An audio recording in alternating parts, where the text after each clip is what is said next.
আমি অ্যাডভোকেট চন্দন রায়। আজ আমি আলোচনা করব অপরাধমূলক ভয় দেখানোর জন্য শাস্তি। আমার লিগ্যাল সার্ভিসেস চ্যানেলে আপনাদের স্বাগত। ধারা 506 অপরাধমূলক ভয় দেখানোর জন্য শাস্তি। যদি কেউ কাউকে হত্যা, আহত করা, সম্পত্তি ধ্বংস করা বা মান সম্মান ক্ষুণ্ণ করার হুমকি দেয় এমনভাবে যে এতে ভীত হয়ে ওই ব্যক্তি কিছু না করতে বা কিছু করতে বাধ্য হয় তাহলে সেটা ধারা 506 এর অধীনে অপরাধ।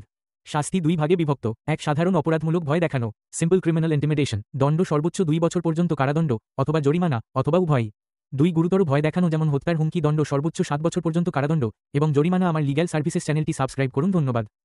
আমি অ্যাডভোকেট চন্দন রায়। আজ আমি আলোচনা করব অপরাধমূলক ভয় দেখানোর জন্য শাস্তি। আমার লিগ্যাল সার্ভিসেস চ্যানেলে আপনাদের স্বাগত। ধারা 506 অপরাধমূলক ভয় দেখানোর জন্য শাস্তি। যদি কেউ কাউকে হত্যা, আহত করা, সম্পত্তি ধ্বংস করা বা মান সম্মান ক্ষুণ্ণ করার হুমকি দেয় এমনভাবে যে এতে ভীত হয়ে ওই ব্যক্তি কিছু না করতে বা কিছু করতে বাধ্য হয় তাহলে সেটা ধারা 506 এর অধীনে অপরাধ।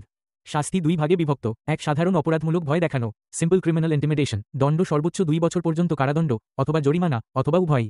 দুই, গুরুতর ভয় দেখানো যেমন হত্যার হুমকি, দণ্ড সর্বোচ্চ 7 বছর পর্যন্ত কারাদণ্ড এবং জরিমানা। আমার লিগ্যাল সার্ভিসেস চ্যানেলটি সাবস্ক্রাইব করুন। ধন্যবাদ।